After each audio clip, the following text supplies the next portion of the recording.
सोचो अगर एक हाई मेंटेनेंस रूटीन फॉलो करके हम अपनी लाइफ को ईजिली लो मेंटेनेंस बना सके विदाउट स्पेंडिंग एक्स्ट्रा मनी या फिर एक्स्ट्रा एफर्ट लगाए। हाय गाइस, आज मैं शेयर करने वाली हूँ आप लोगों के साथ अपना high maintenance routine that actually keeps me low maintenance. चलो स्टार्ट करते हैं। तो सबसे पहले आती है बालों की बारी। तो हेयर केयर के लिए मैं अप्लाई करती हूँ ये लॉरियल पेरिस का hyaluron moisture hydra filling night cream, जो कि हाइलुरॉनिक एसिड से एनरिच्ड है। ये मेरे बालों को 72 आवर्स तक डीप हाइड्रेशन देता है और इस प्रोडक्ट को स्कैल्प पे नहीं लगाना होता। मैं इसे अपने बालों के लेंस और टिप्स पर लगाती हूँ और ओवरनाइट छोड़ देती हूँ। आप चाहो तो इसे एज अ कंडीशनर भी यूज कर सकते हो, but since it's a leave in treatment तो मैं इसको ओवरनाइट छोड़ देती हूँ। अगले दिन मेरे बाल बिल्कुल सॉफ्ट, शाइनी और फ्रिज फ्री होते हैं। अगर बात करूँ इसके टेक्सचर की, तो इसका टेक्सचर काफी नॉन स्टिकी है, बाल ग्रीसी नहीं होते हैं, प्लस माइल्ड फ्रेगनेंस है इसमें जो कि काफी सूदिंग है, हेडेक नहीं होता है, वरना मुझे फ्रेगनेंस वाले प्रोडक्ट्स पसंद नहीं आते जल्दी।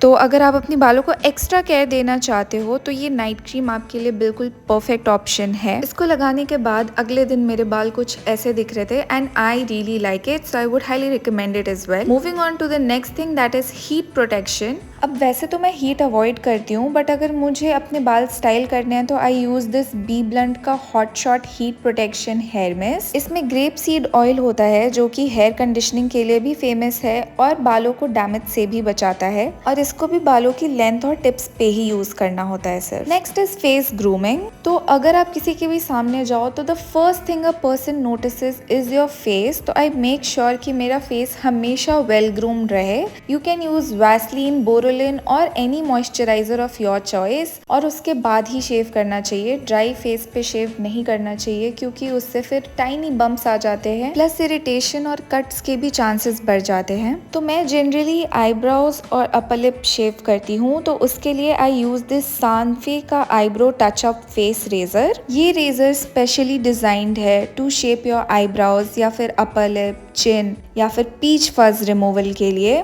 इसके लिए क्या क्या स्टेप्स होते हैं ये भी मैं बता देती हूँ। पहले अपना फेस अच्छे से वॉश कर लेना है, कोई भी मेकअप नहीं होना चाहिए फेस पे। उसके बाद से आप कोई फेशियल ऑयल या फिर सीरम या फिर मॉइस्चराइजर लगा सकते हो, so that the razor glides more smoothly on your skin और कट्स के चांसेस कम हो जाए। ऑल्सो अगर आप लोग फर्स्ट टाइम ये यूज कर रहे हो तो आई विल सजेस्ट कि एक ब्राउ पेंसिल लेके अपने आईब्रोज को आउटलाइन कर लो and then you can follow it as a guide, ताकि आपके आईब्रोज आप ज्यादा रिमूव ना कर लो। Also keep a tissue paper with you, ताकि आप जब भी 4-5 बार यूज करने के बाद उसको क्लीन कर सको। Which brings us to the next step that is double cleansing. Now double cleansing क्या होता है मैं वो भी एक्सप्लेन कर देती हूँ।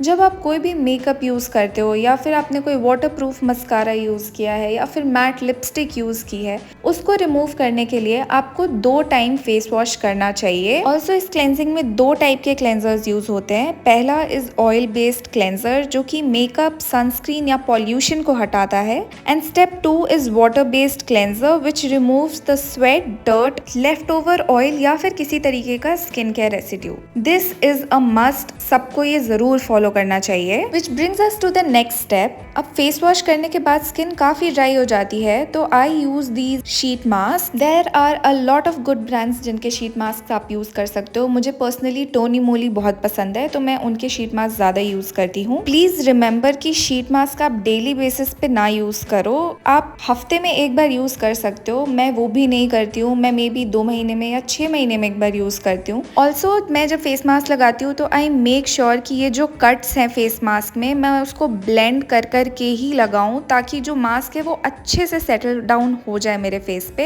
एंड दैट इज वाई उसमें वो कट्स प्रोवाइडेड भी होते हैं। मैं इसको 20 मिनट्स के लिए छोड़ देती हूँ लगा के, and then when I take it off the glow is really nice, but just remember कि वो थोड़े टाइम के लिए रहेगा and not for too long. Now comes my favourite part which is skin care over makeup. मैं इस point पे जितना भी एम्फेसाइज करूँ कम होगा, क्योंकि सिंपल सी बात है, स्किन केयर ट्रीट करता है किसी भी प्रॉब्लम को, whereas the makeup actually covers the problem. For example, concealer hides a pimple, whereas skincare helps prevent it in the first place. So long term goal के लिए अगर देखो तो skincare is always the best option. जितने अच्छे से अपने skin को हाइड्रेट रख सकते हो या फिर जितने अच्छे से केयर कर सकते हो करनी चाहिए। अब स्किन केयर की बात हुई है तो सनस्क्रीन की बात होनी भी ज़रूरी है। Now sunscreen is a skin care product जो कि हम लोगों की स्किन को harmful ultraviolet rays UVA and UVB जो कि sunburn, pre mature ageing and even skin cancer cause करते हैं उनसे भी बचाता है। तो हमेशा 2 फिंगर रूल फॉलो करना चाहिए and please never skip your sunscreen. इसके बाद आती है ड्राई लिप्स की बारी, जिसके लिए आई यूज लिप बाम। मैं विश केयर का सेरेमाइड लिप बाम यूज करती हूँ when I am stepping out, क्योंकि इसमें SPF होता है। इसके अलावा आई गो फॉर लिप बाम्स जिसमें शिया बटर हो, कोकोनट ऑयल हो, ग्लिसरीन हो या फिर हाइलुरोनिक एसिड हो, which is great for dry lips. Next routine is scrubbing. अब स्क्रबिंग मैं काफ़ी बार बता चुकी हूँ अपनी वीडियोस में ऑलरेडी, बट मैं ये 2 स्क्रब्स जनरली यूज़ करती हूँ। पहले में मैं हल्दी, दही और बेसन मिक्स करके लगाती हूँ which is great for your skin. और दूसरा जो मैं मिक्सचर बनाती हूँ दैट इज़ कॉफ़ी में मैं डालती हूँ थोड़ी सी चीनी, कोई भी बॉडी वॉश जो आप यूज़ करते हो, एंड उसके अलावा कोकोनट ऑयल मेक श्योर कि आप अच्छा यूज़ करो, अदरवाइज साइड इफेक्ट्स भी हो सकते हैं। क्योंकि मेरी ड्राई एंड सेंसिटिव स्किन है इसलिए मैं बहुत ज़्यादा प्रोडक्ट्स अपने फेस पे, अपनी बॉडी पे वैसे भी यूज़ नहीं करती हूँ। I stick to the products जो मुझे एक्चुअली बहुत अच्छे से सूट करते हैं। Coming back to the scrubs, ये दोनों स्क्रब इतने वर्सेटाइल है कि आप दोनों को अपने फेस पे भी यूज़ कर सकते हो और ऑल ओवर बॉडी भी यूज़ कर सकते हो। स्क्रबिंग इसलिए भी इम्पॉर्टेंट है because it removes your dead skin cells और उससे स्किन इंस्टेंटली स्मूथ और सॉफ्टन हो जाती है। प्लस ये ब्लैक हेड और व्हाइट हेड रिमूव करने में भी हेल्प करता है। मैं इसको ऑल ओवर बॉडी यूज करती हूँ, जैसा आप देख पा रहे हो। मैं फुट स्क्रबिंग भी कर लेती हूँ इस कॉफी स्क्रब से, प्लस मैं इसको बॉडी पे भी लगा लेती हूँ और मैं मंथ में इस रूटीन को एक बार फॉलो करती हूँ। Moving on, we have hydration habit. ये सबसे बेसिक लग रहा होगा सुन के, but yet it's the most important habit. अगर आप अच्छे से अपना लिक्विड इनटेक नहीं ले रहे हो तो बाकी सारी चीजें इफेक्टिवली काम नहीं करेंगी। अब क्योंकि मुझे हेयर केयर के लिए काफी लोग कमेंट्स में पूछते हैं, तो मैं ये ड्रिंक बनाती हूँ जिसमें मैं पानी में आंवला डाल देती हूँ, आंवला या आंवला whatever you might call it,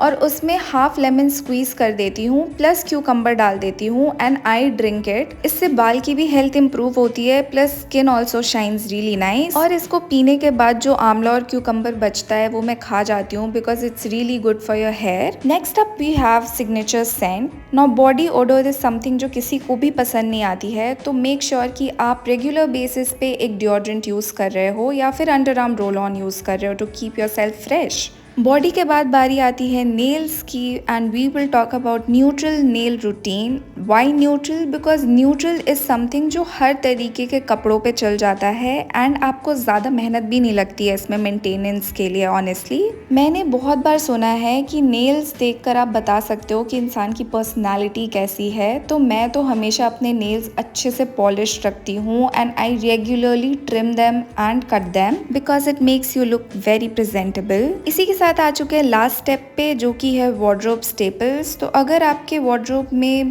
बहुत बेसिक कलर्स हैं like black, white and blue, तो आप उसको मिक्स एंड मैच करके डिफरेंट कॉम्बिनेशंस बना सकते हो which goes a really long way.